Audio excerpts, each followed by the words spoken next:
Hello, everyone, and welcome back to Amandana. I'm Amanda. And I'm Mandana. And today we have a very special guest, the founder of Rose Lifting, Jonathon, who you may all have seen on Instagram or TikTok interviewing people working out at the gym. He also has an app called Rose available in order to help users work out and track their progress. Hi, Jonathon. Welcome to our podcast. First off, could you please introduce yourself and tell us a bit about what you do and what sparked the idea of starting Rose Lifting and your app? Of course. Well, I'm happy to be on, first of all. So thank you, guys. I'm originally from San Diego, California, and I've lived all around the world growing up. I lived in Spain and Peru in high school, then Italy for a couple of years. Now I'm back living in Utah, which is where I mainly run my business out of, and we'll talk about film all my content. So I guess the question was, what kind of sparked the idea with Rose?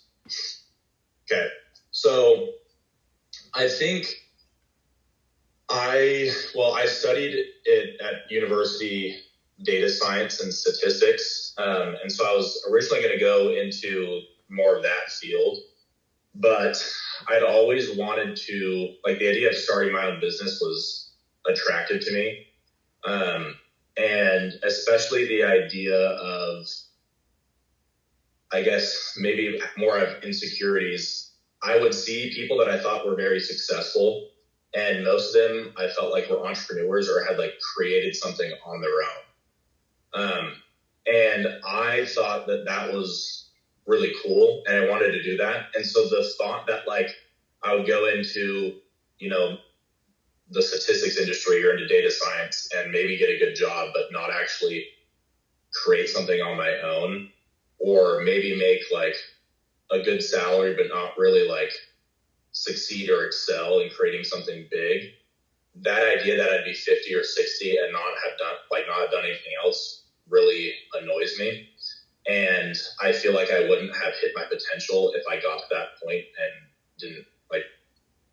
wouldn't have done something cool, right? So I think I really like creating.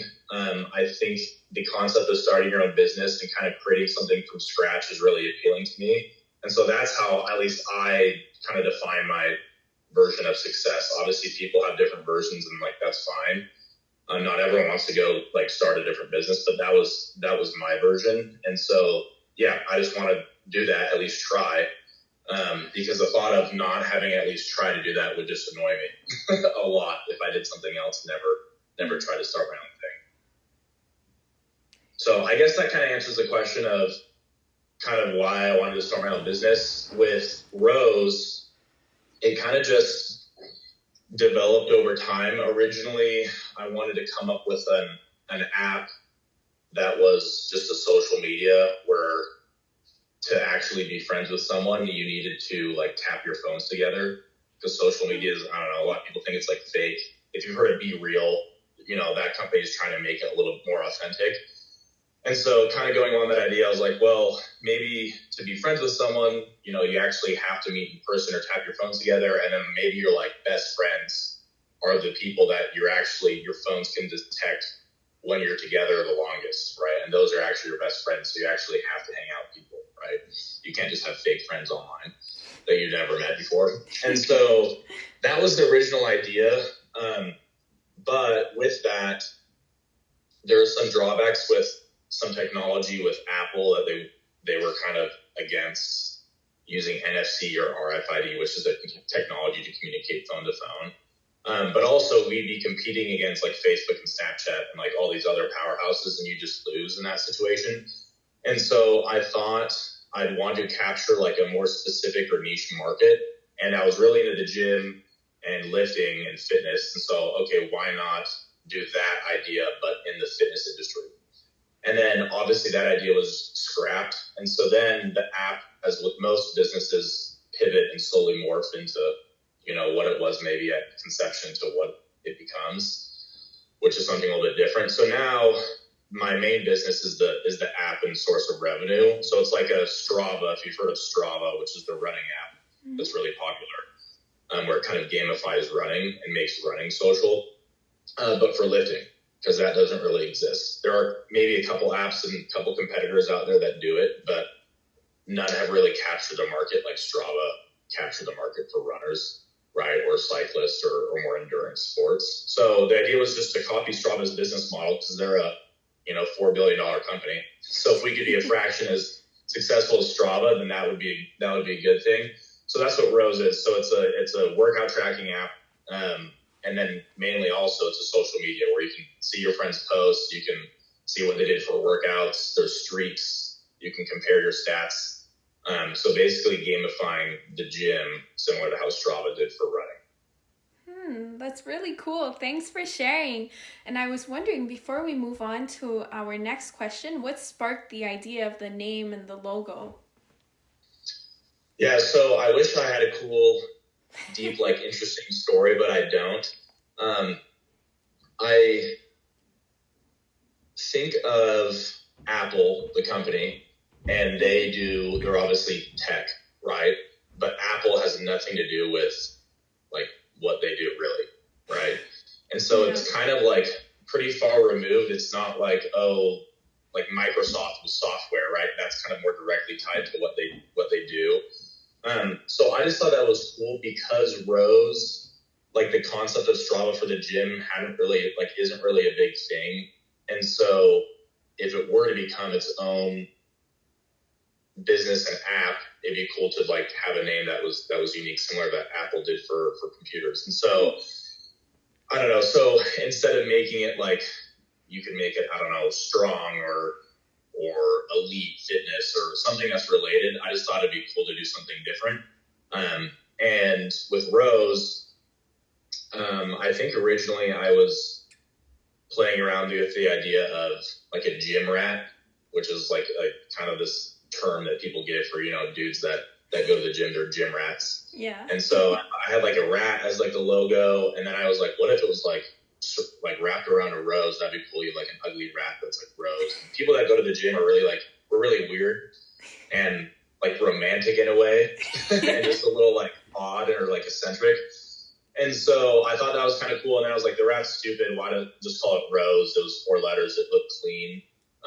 The logo was cool. The black and white. When I asked my friends and other random people, both boys and girls, because I wanted to capture both audiences in the gym, they liked it, right? Because it's still the dark black rose. You'd see a huge dude at the gym with a rose on his tattooed on his arm, right? But he's massive and has a lot of testosterone. So the guys still think it's cool, but then it's still cool because it's strong, but it's a rose, so it's also feminine in that sense. Mm-hmm. So both women and men seem to like it, and I thought it looked pretty clean, so we just went with that. Yeah, that's cool. It definitely stands out. Yeah, thank you. And you've gained quite a following with your content, over 25,000 followers if we include both Instagram and TikTok. I'm not sure for the app, but just those alone, that's pretty big. And we were wondering, what types of videos do you think attract more viewers? So I know we talked before we kind of started recording, and you mentioned you talked to other TikTokers and maybe people that have done well on social media. So you probably heard something similar from them.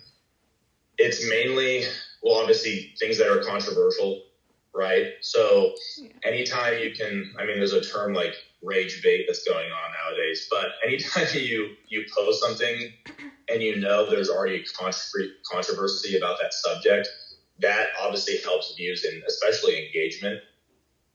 So people in the comments just love to argue with each other, right? Also my target audience is mainly people from, in high school to mid 30s, mid 40s. Honestly, anyone that works out, but generally it's younger. And so dating and relationships, approaching people at the gym, asking girls out on dates, those things are very relatable. And people like it, right? It just makes for good content. So anything that's controversial, anything that has to do with dating. So I think that does fairly well, those two things.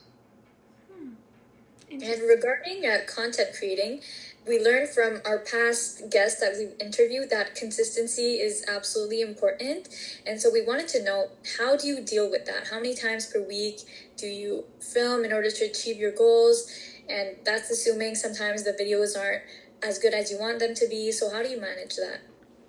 Yeah, that's a good question. So I would definitely agree with what you said. The other person mentioned that consistency is probably the most important thing. So like I mentioned before, I studied statistics and data science. So I'm kind of more of like a math nerd, not necessarily, I didn't necessarily study marketing. Or more specifically social media. And so I actually work with a social media manager. And so he's the one that actually is, filming me and all the content we do. And so I've learned a lot from him over the year that we've been doing it. And consistency is really important. We film probably like once a month for all the content for that month, which is usually about 20 videos, I'd say. So about like once per like business day. Sometimes in the past I was in sales, and that's kind of what's funding my business is my work in sales the last couple of years. So at some points with the app's progress in social media, I was working mainly in sales and kind of my other job. And then I would put Rose in the social media posting on pause. And sometimes we'd only do like 10 videos a month instead of 20. And so I noticed that when we did that, there was a little bit of lag with like after 1 month of not posting, the views for the next videos that month would kind of go down, right? At least that's what we noticed, right?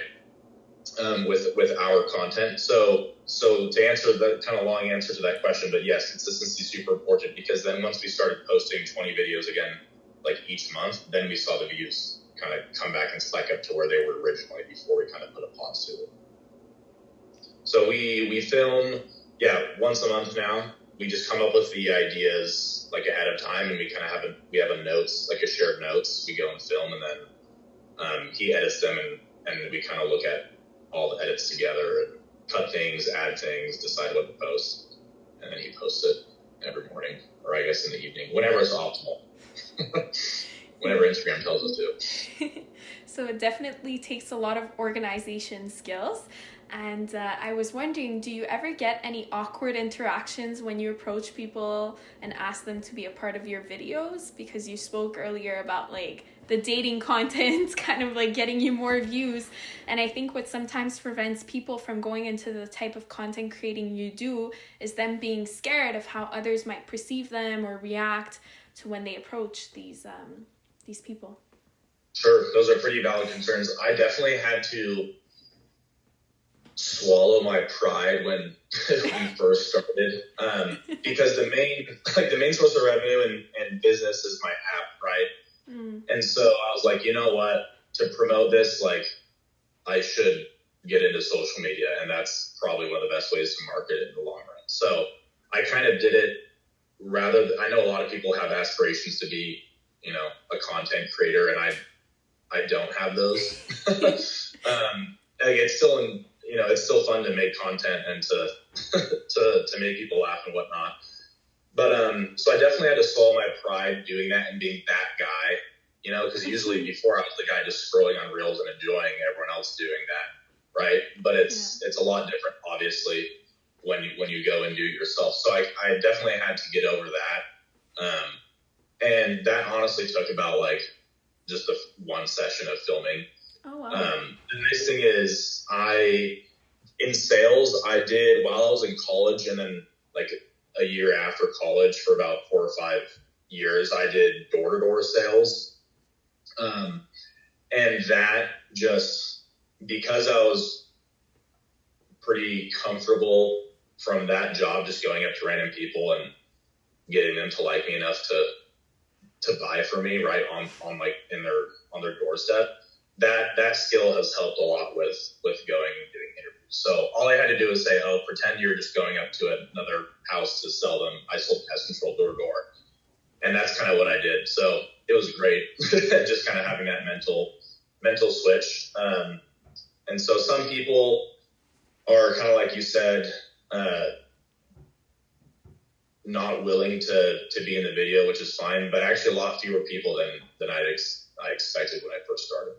So sometimes they're like a little like iffy, and then you can kind of just like, I don't know, you can say, oh, like, you know, we can edit out the stuff you don't want. Don't worry. You just kind of have to comfort them in a certain way. And then usually they're kind of more relaxed. And then they're willing to film. But if anyone, very rarely do we actually film. And then afterwards someone comes up and says, hey, can you delete that?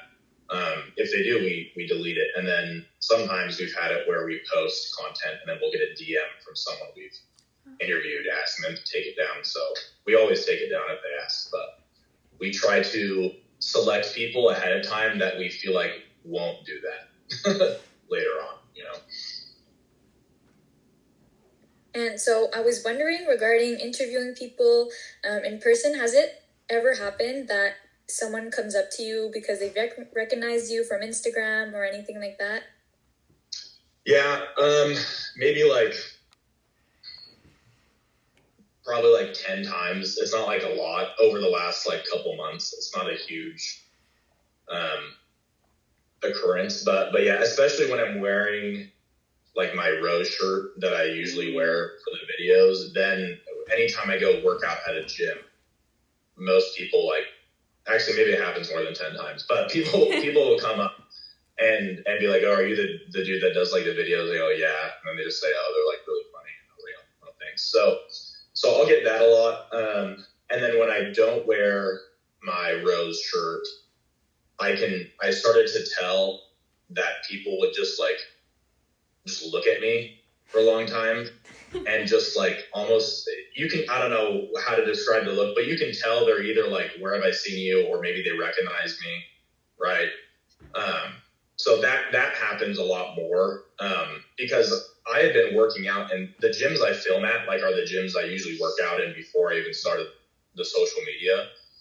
And so I had like I controlled that variable in the sense that no one really gave me that look before. And then, 6 months into it, then the same gyms I would work out normally where no one would look at me funny, then everyone started looking at me funny. So that's kind of the only thing that really happens, but it doesn't really happen too often when people come up. And do you have any tips for people who might be thinking of signing up to the gym? Because a lot of people sometimes are like, maybe I should do it, maybe not. It might take years for me to see results. Any tips on them to achieve their goals? Yeah, I guess the first tip is you should sign up to go to the gym. Obviously, like it depends on what their goals are, right? I mean, if you have a goal to not be fit and live a sedentary lifestyle, then no, you shouldn't sign up for the gym. But if your goal is to generally get healthy, then yes, I think. And again, I'm not some expert, right? I'm just a gym bro.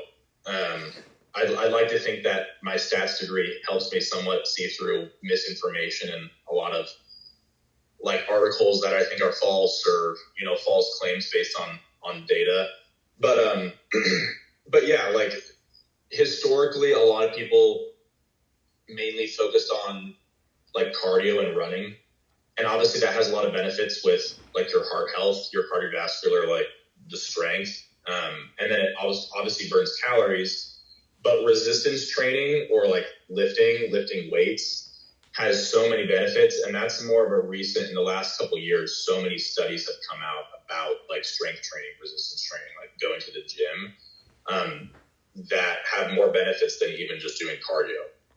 And so like even burning calories, like that you can burn more calories on aggregate, going to the gym and having a strong like weightlifting workout because your muscles are recovering and you're actually increasing your metabolic rate later on. And so cardio is great for burning calories, like, at the moment when you're running, but if you resistance train, you're actually burning calories and kind of increasing your metabolic rate as your muscle mass goes up over time. And so if your goal is to lose weight, to be more lean, to cut down, then you should absolutely go to the gym. And there's just obviously just tons of other benefits just from like other increasing your lifespan and a bunch of other things. And you can, Google it and look up benefits of resistance training. So the other tip I guess I have is consistency is the most important thing, especially as a beginner. Your marginal return is going to be so much higher when you first start out, right?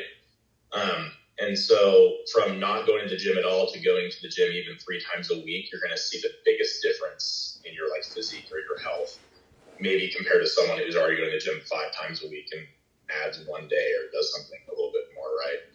And so, yeah, even if you go 3 times a week, like Monday, Wednesday, Friday, the benefit of it comes from the consistency. I think people get really in the weeds and worked up about the specific training or even the specific diet, like is it keto, is it whatever, right? Where it's less so like what gym routine you do than it is just be consistent with it.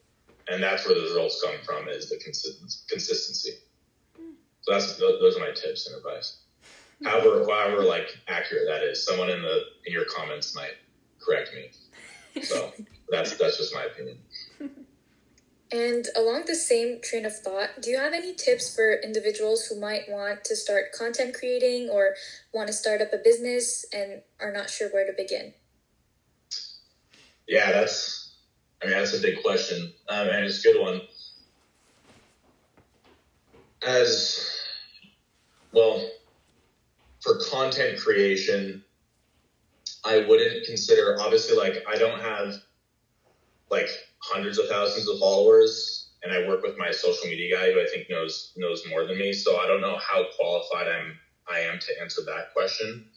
But I would honestly say it has to do with the same tips that I gave for the other question you just asked, where it's just consistency, right? And that was the first lesson I learned, and what we kind of talked about earlier too, is just posting consistently, every day. And then obviously for me, with what I do, it's going to the gym and doing those interviews. People just want to see something controversial, something interesting. People want to see attractive people in the thumbnails. That's just how our brains work, right? As fortunate or unfortunate as you think that is, that's just the truth. And so kind of just understanding basic human psychology and what people want, and putting yourself in your shoes of someone scrolling through TikTok or Instagram, would I skip this or would I? And being very honest with yourself, I think is really important. Instead of oh, we filmed this content, we think this is a funny question to ask, we think that person gave a good answer, and then it only gets 8,000 views or 10,000 views, not that many views, right?